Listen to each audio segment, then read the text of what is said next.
Welcome to Nevada Newsmakers. On the broadcast today, we're going to be talking to three former Washoe County School Board trustees, Howard Rosenberg, Diane Nicolet, and Lisa Ruggerio. It'll be quite the show on an all-new Nevada Newsmakers. All systems check. All right, Sam, let's go check out some D&D roof. Hey, Ken. From up here, you can really tell the difference a quality D&D roof makes. You're right, Sam. With our experience, knowledge, and staff, nothing compares to a D&D roof. Hey, look down there. It's our D&D roofing crew. I'll bank the plane so we can get a closer look. Sam! You watch your company's bottom line, and I'll cover the top of it. Retail's impact on Nevada's economy? Enormous. 8,600 businesses, large and small, employing 145,000 workers. And last fiscal year, retail paid tax on nearly $60 billion in sales. We're the Retail Association of Nevada. We support retail, we help it grow, and we mean business. RANNV.org. Take a look at Pro Group Management and see how your workers' comp requirements can be met head-on. By taking a proactive approach, Pro Group can assure that your company is meeting or exceeding state and federal standards. As you move forward in your industry, Pro Group moves with you, simplifying regulatory tasks, clearing the way so you can get the job done and look to your future success. Pro Group Management, workers' comp that works for you. Early in the morning or throughout the night, professional truck drivers are on the job, serving you, safely moving freight that's crucial to our economy. From the oldest industries to our newest innovators, from the exotic to the everyday, trucks are everywhere, moving everything. Never afraid to embrace a future that makes Nevada and our nation stronger. Trucking moves America forward. This is Nevada Newsmakers with host Sam Shad, a no-holds-barred political forum. Now, from the Nevada Newsmakers broadcast headquarters, here is Sam Shad. And back on Nevada Newsmakers, we're going to have a discussion today about the Washoe County School Board with three former trustees. Howard Rosenberg joins us, a familiar face on the program. Diane Nicolet, her first appearance on the program. And we also have Lisa Ruggerio. Pleasure to have you all here on the program. So at this point, in close proximity in time, we are now on our third superintendent who is going to be gone here. He's already gone, essentially, but the legal paperwork is still to be done. What is wrong with the Washoe County School Board that we've gone through three superintendents in such a short period of time and all under peculiar circumstances, I should be polite in saying? Lisa, you want to take a stab at that? So, you know, I'm not sure there's anything wrong with the Washoe County School Board. The average stay of a superintendent is just, you know, a few years. And so our last superintendent was with Washoe County School District for over 6 years. So I'm not sure there's something wrong. I think we have a challenge with public education in general across the country. And I think we're seeing the repercussions of that here in our local community. And one thing that really stands out to me is we need to support our school board. And what I mean by that is if we continue to change school board members, we're going to impact student achievement. And we will continue to make the same mistakes. And so as a community, we need to embrace our school board. We need to hold them accountable for mistakes because they're going to make mistakes. We're dealing with a system that has been bureaucratically dysfunctional for decades. All right, so let me just back up a little bit.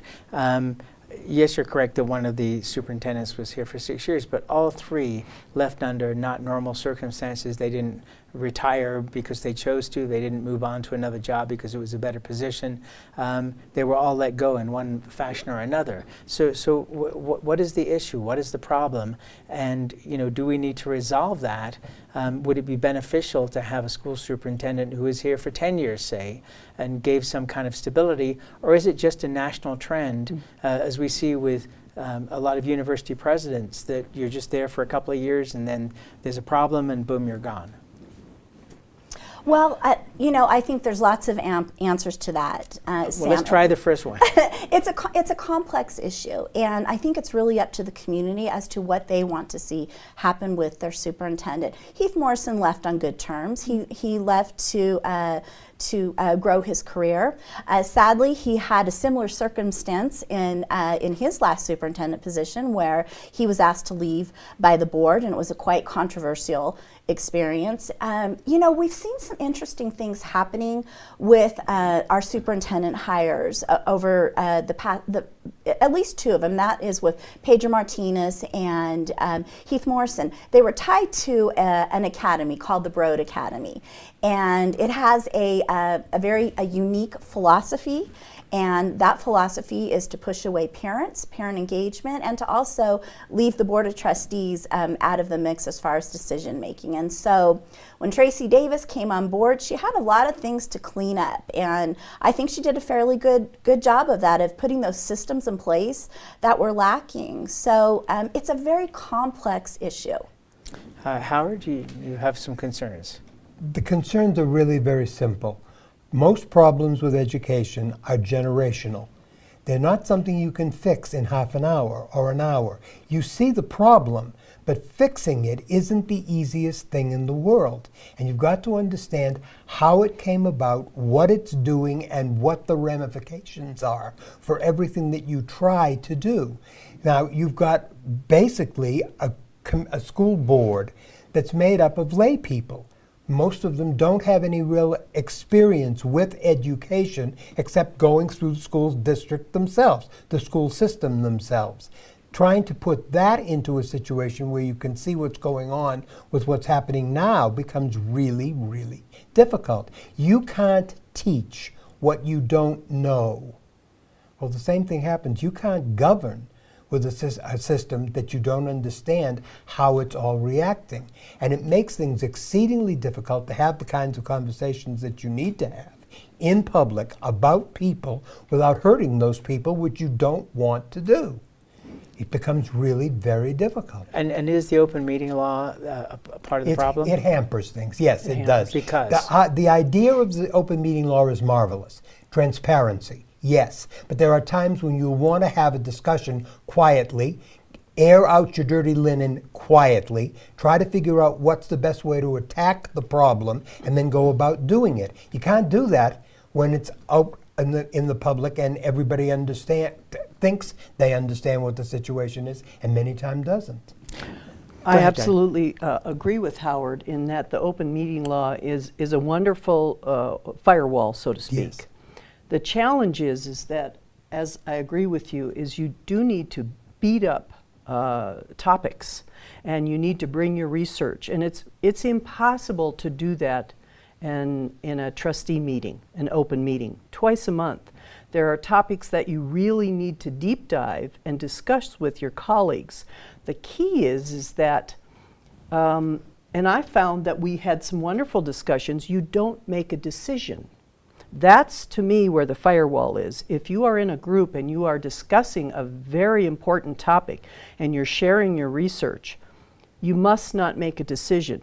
You bring that to the public forum where you make your decision so that it's not manipulated. You continue your conversation, but those hours and hours of discussing a topic can happen amongst professionals. And it doesn't need to be in the public. It can be. We can have 10-hour trustee meetings. I mean, that could certainly happen.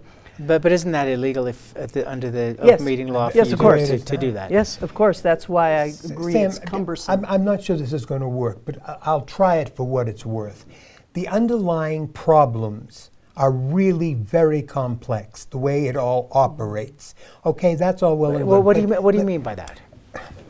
Let me try it this way. We know, I think everyone who's watching probably knows, that we don't teach cursive writing any longer in the public schools. Who decided that this was a bad thing? I learned cursive writing, you learned cursive writing, I think most all of us of a certain age did. But why did we stop it? What was the good part about it, and what did we lose in the process? This is the kind of thing that needs to be discussed, but maybe not at the school board level. Maybe it needs to be discussed in public with the people who are really involved in that kind of thing. Cursive writing isn't just pretty. It teaches you a flow. It's how you take disparate units and put them together, breaking the disparate units when you have a new unit that comes of it. Now, we're not doing that. We're teaching kids how to print, or even worse than that, they're doing everything online. Well, what happens if the world comes to an end as far as electricity is concerned and there's no more online? We don't communicate any longer? All right. Wait, go ahead. Even worse than that. Not only can't the kids write cursive, they can't read it. There's an entire backlog of information these kids can't access because they don't understand what it means. It's like reading a foreign language. This is the kind of thing that needs to be discussed all the way up the line so that the public understands what it is that's actually happening and can have some input. All right, so Lisa, let me start out with an even more basic question. So who is in charge?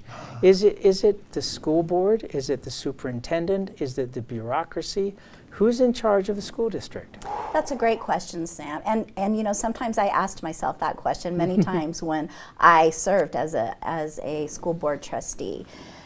The way it's designed is the superintendent is really the CEO, and the board is responsible for oversight of the superintendent and the budget. But you're looking at part-time lay people who are serving in a capacity really because they want to volunteer, because they care about education. Yeah. And if you look at the size of the school district, the size of the budget, and you compare it to other public entities, they have full-time elected offices that are supported through a salary and things like that. They're able to put the time that they need to put into doing the research. I mean, you know, we're receiving a board packet this big every 2 weeks.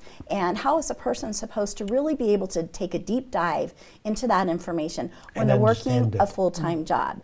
Now, I'm not advocating that we should be paying school board trustees a full-time salary, but there has to be some understanding of the way the dynamics are, and they're not similar to, say, how a county commission is run or how a city council is being run. So what's your solution to that?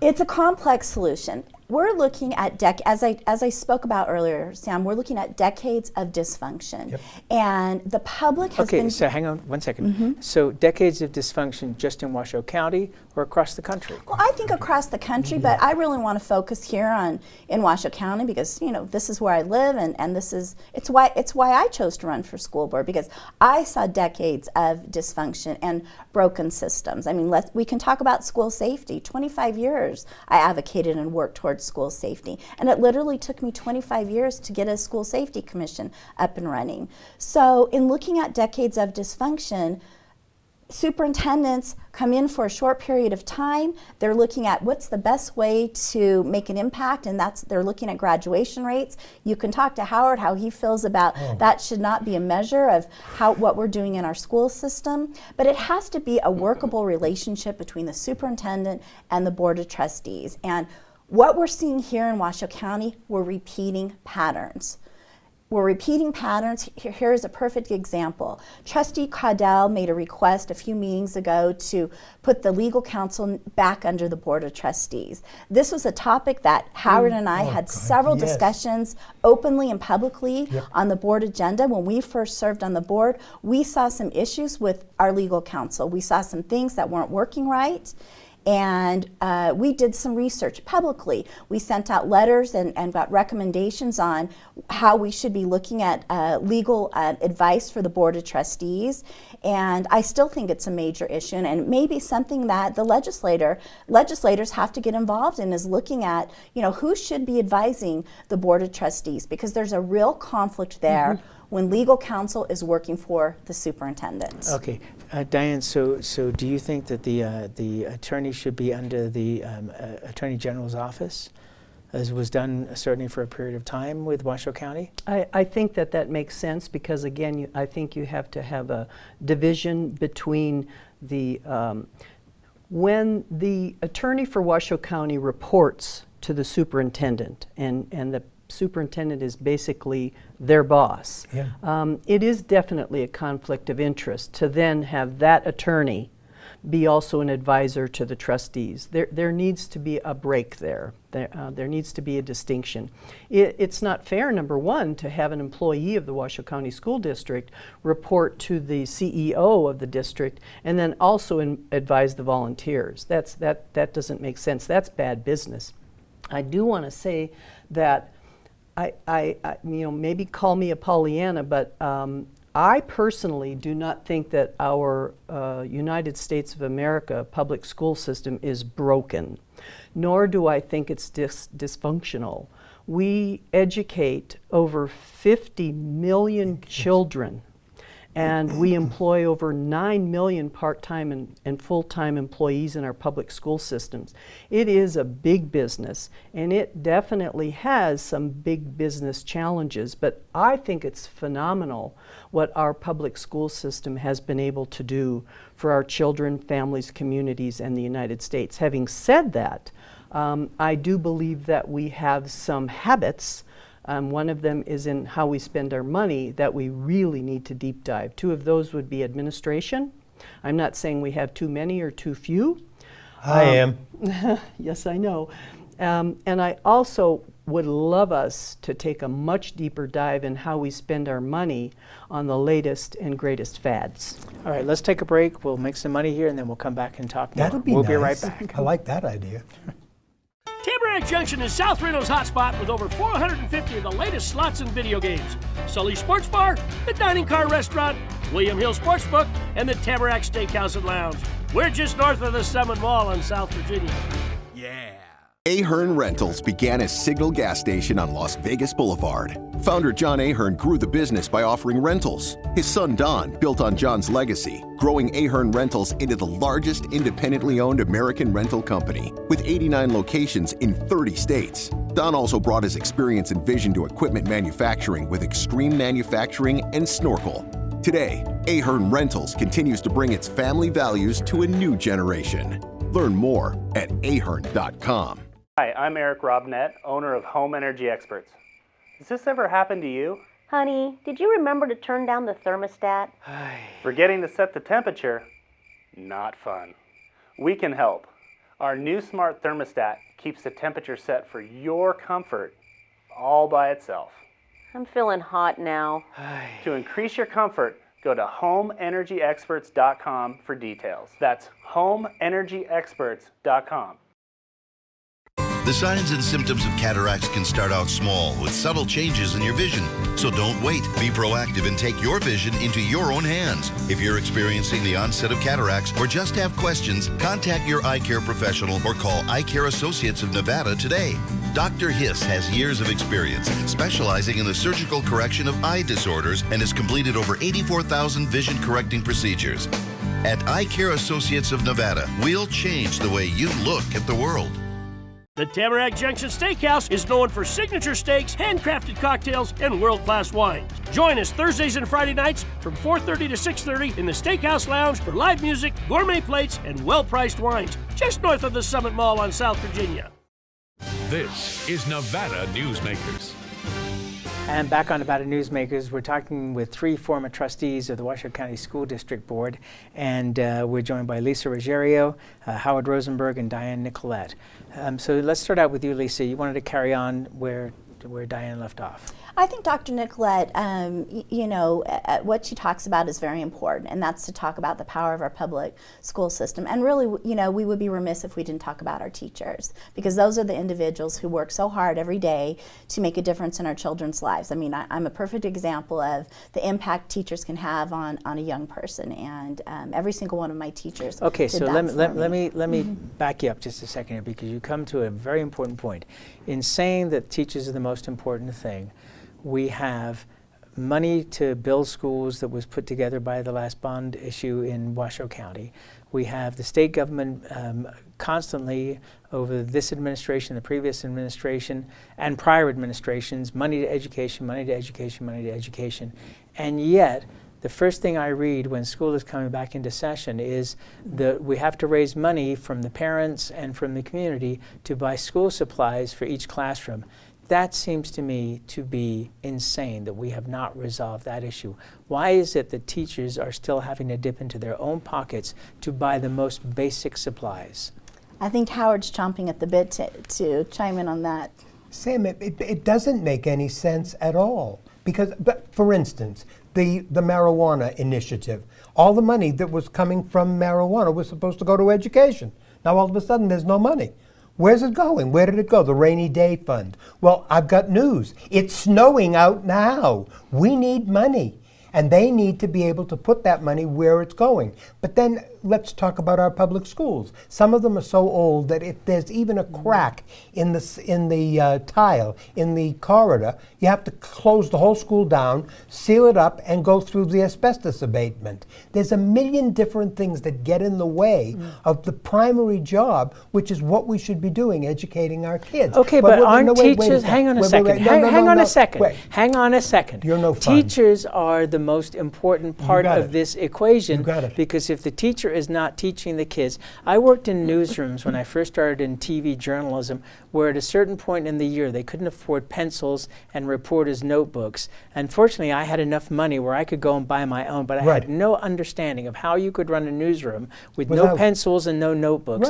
And it seems that you have exactly the same situation in the Washoe County School District and other school districts across the state where there is no money. Why are we not pointing? Because it's a minor amount of money. Problem. What we're doing now is exactly what's wrong with the system. We Having a conversation with one another. I'm not arguing. Yes, you are. I'm making a point. Yes, no, you're arguing. You're arguing with me. And arguing isn't necessarily a bad thing. It can be a positive thing. There's a wonderful book that I began getting for my students a couple of years ago called You Can't Teach What You Don't Know. And most of us don't know what the teacher is facing today in the classroom. We're basing it on what we went through when we were that age in the classroom, either as teacher or student. Okay, Diane, but my point is that the most basic tools that a teacher needs are not there, and they are the least expensive of any of the things we're talking about.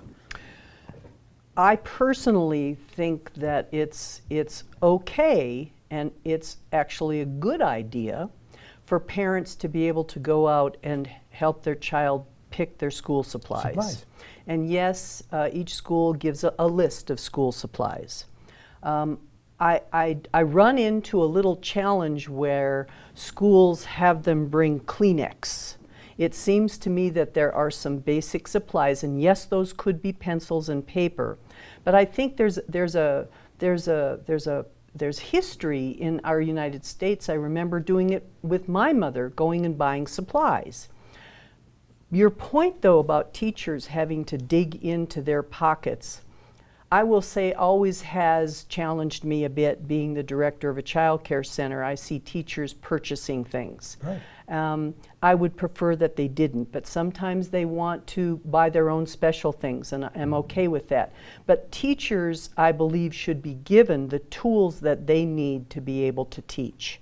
And them having to dig into their pocket, and we now have a teacher gets $125 a year from the state of Nevada to buy supplies, which is definitely nothing. Which may be about $3 a person. Yeah, Listen, right. we have to take another quick break, Sure. and then we'll be back. We'll be right back after this. Dimitri Prine here for Design Outdoor. At Design Outdoor, we specialize in all hardscapes, pavers, and walls you'll need for everything, from wonderful small yards to full-blown outdoor living. And we only refer the best contractors to make your vision a reality. Our store and backyard are located at 11600 South Virginia, just north of DeMonte Ranch Parkway. Visit designoutdoor.com or call us at 851-9499. I'm men's rights attorney Marilyn York, and because I represent men in all family law matters, women often call me gender traitor, woman hater, and even disgusting. So why represent men and target myself with these offensive monikers? It's simple.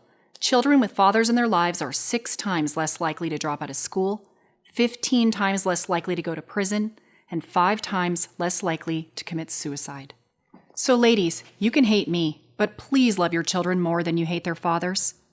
Hi, I'm Dave Newman. Remember me? I used to be the house detective, and now I'm a realtor full-time at RE/MAX Realty Affiliates. A lot of people ask me, how's the market? You know what? It's fantastic. If you're even kicking around the idea of buying or selling, give me a call. Let's talk about it. Call me at RE/MAX Realty Affiliates and just ask for the guy who used to be the house detective, Dave Newman. The signs and symptoms of cataracts can start out small with subtle changes in your vision.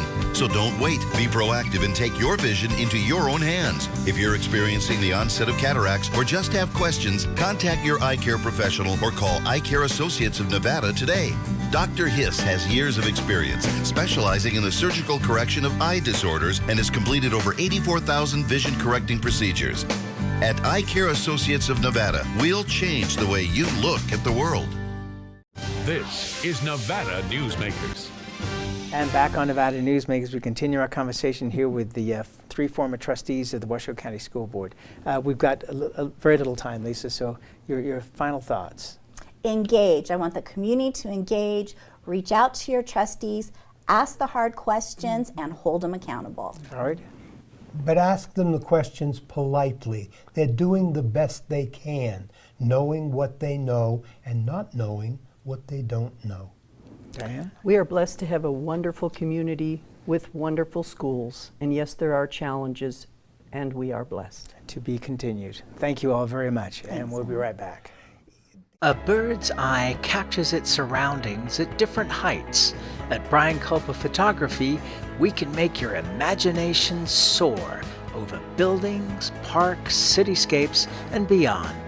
Brian's images tell the story and get the job done. If you need a new perspective to tell your story, contact Brian today. Brian Culpa Photography. Experience the bird's eye view at brianculpaphotography.com. Hi, my name's Marilyn Miner, and I'm sure you'd agree that Nevada's a very special place to live. I was born here, and my husband and I have raised our family here. I feel it's a privilege to live and work in the Truckee Meadows. I especially enjoy helping my clients reach their real estate goals. Sometimes the smallest details provide the greatest satisfaction. I'd be complimented to talk to you about your next move. Call Marilyn Miner at Dixon Realty, 742-1280, or log on to marilynminer.com. St. Ives Florist, for every holiday and every special occasion. For romance. Custom home design. We have the largest selection of fresh flowers in northern Nevada. And we also offer a large selection of unique gift items. Come see me, Lorianne, at St. Ives Florist, 700 South Wells Avenue, or call me at 333-9190. Pro Group Management is the place where companies can find workers' comp solutions that are designed to meet their specific business requirements. As regulations evolve, Pro Group takes a proactive approach to clear the path to make sure your business stays ahead of the curve. Knowing your workers' comp program is optimized, you can focus on other important matters related to your growing business. Pro Group Management, workers' comp that works for you. You can now watch Nevada Newsmakers on YouTube. Subscribe to our Nevada Newsmakers channel. We'll see you on the next broadcast.